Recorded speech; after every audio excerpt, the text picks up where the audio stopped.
मैं डॉक्टर किशन राणा, उत्तराखंड के इन पहाड़ों का एक साधारण सा बेटा।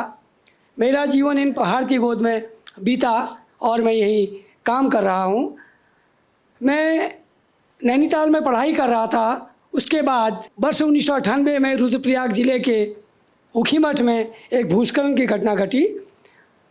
मैं अपने कॉलेज के दोस्तों के साथ इस अभियान में राहत और बचाव कार्य के लिए मैं गया और मैंने वहाँ देखा, वहाँ बहुत तबाही मची थी, बहुत जनहानि हुई थी और बड़ा पहाड़ टूट के बहुत लोग बह गए थे। इस घटना ने मुझे अंदर से झकझोर दिया और मैं उसके बाद कौशानी वापस आया और मैंने ठान लिया कि मैं अपने गांव जाऊंगा और समाज सेवा का कार्य करूंगा।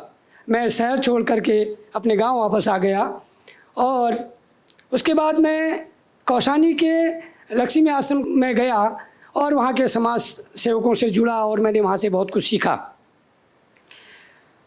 मैं अपने ज़िला बागेश्वर विकासखंड गरुड़ के द्योनाई घाटी और गोमती घाटी जो नदियाँ हैं जो बैजनाथ के पास मिलती हैं, जुड़ती हैं, वहाँ मैंने देखा कि हमारे उन क्षेत्रों में, उस इलाके में बहुत कुरीतियाँ व्याप्त हैं।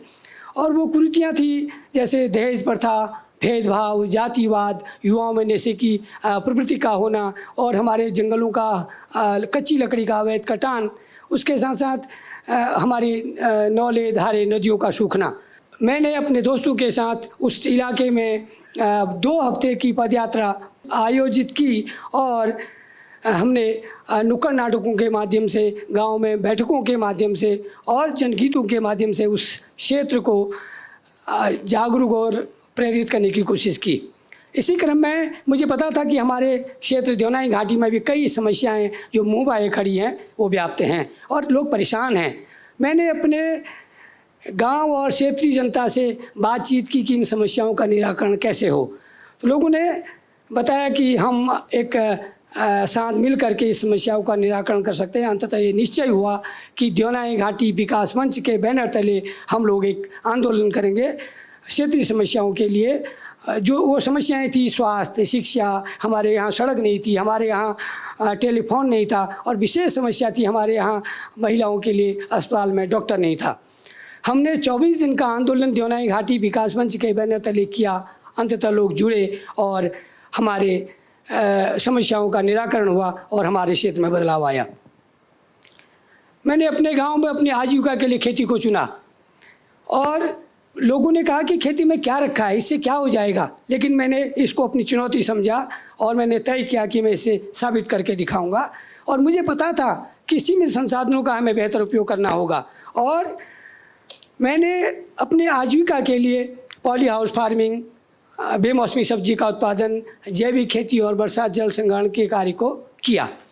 और मैंने जल्दी ही यह सिद्ध करके दिखाया कि सीमित संसाधन के उपयोग से और सही सोच तकनीक के इस्तेमाल से हम खेती को लाभदायक और सम्मानजनक पेशा बना सकते हैं। और मुझे खुशी है कि मैंने अपने क्षेत्र में अपने क्षेत्र के युवाओं, महिलाओं को स्वरोजगार से स्वावलंबन के लिए प्रेरित किया और प्रशिक्षित किया। बस ज़रूरत है श्रम की।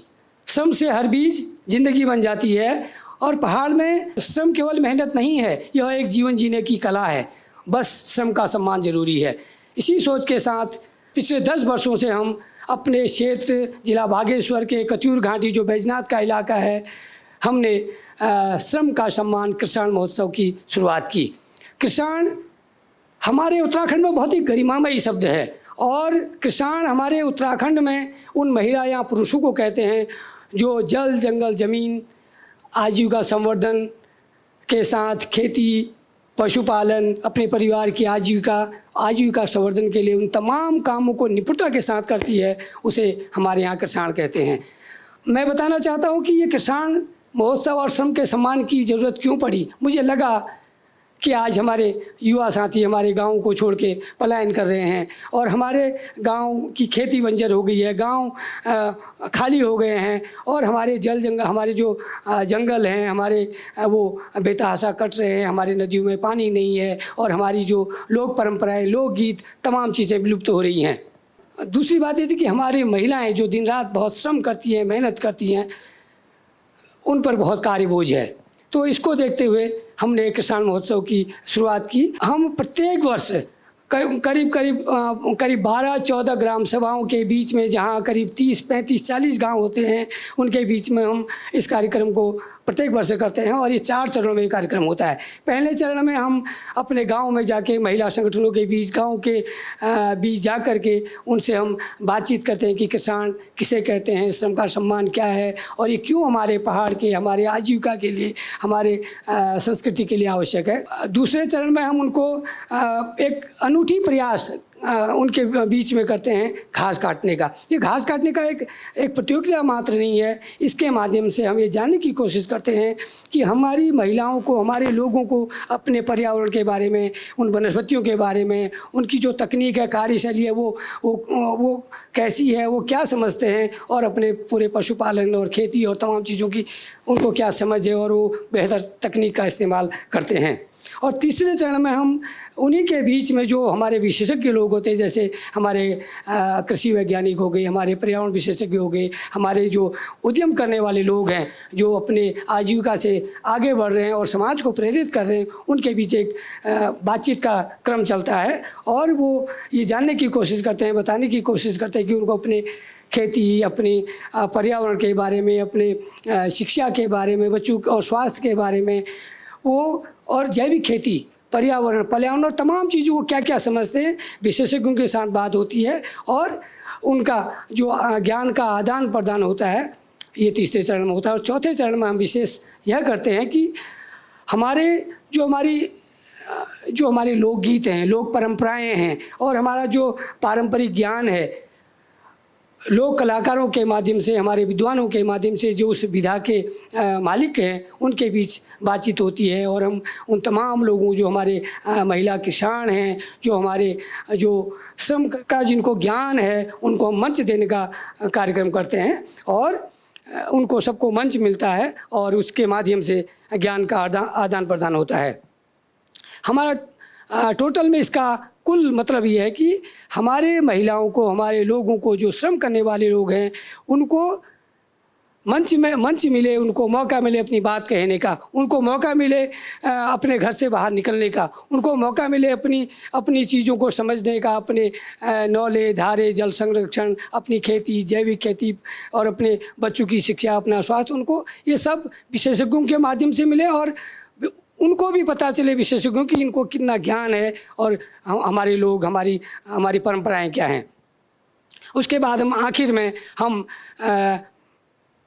इन किसानों को, इन उद्यमियों को, उन लोगों को सम्मानित करने का काम करते हैं।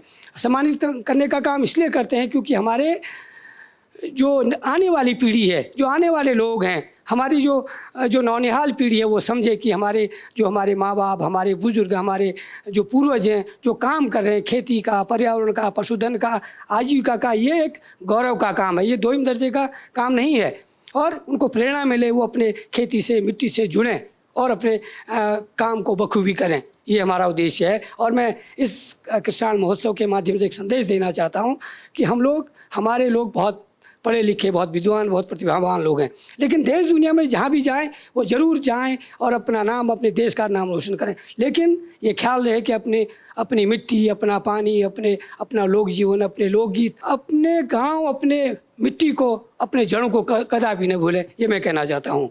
और मैं इसके माध्यम से कहना चाहता हूँ कि मेरी सबसे बड़ी प्रेरणा हमारे उत्तराखंड की, हमारे पहाड़ की महिलाएँ हैं, जिन्होंने अपने श्रम से, अपनी मेहनत से पहाड़ों को हरा भरा किया है और गाँव को जीवित रखा है। और हमारे उत्तराखंड की इनको रीढ़ कहा जाता है। इसी क्रम में मैं ये बताना चाहता हूँ कि हमें मिलजुल के समाज में महिलाओं के साथ काम करना चाहिए। और क्योंकि हमारी महिलाओं का कार्य वो जिन पर बहुत है, वो कम होगा और समाज में समानता आएगी। मुझे ये पता है कि पहाड़ में काम करने के लिए पहाड़ जैसे हौसलों की आवश्यकता होती है। और ये हौसला और ये प्रेरणा मुझे हमारे प्रसिद्ध जन कवि उत्तराखंड के गिरधा तिवारी हुआ करते थे, उनकी कुछ पंक्तियाँ मुझे सदा प्रेरित करती हैं, ऊर्जा देती हैं। मैं आपको सुनाना चाहता हूँ।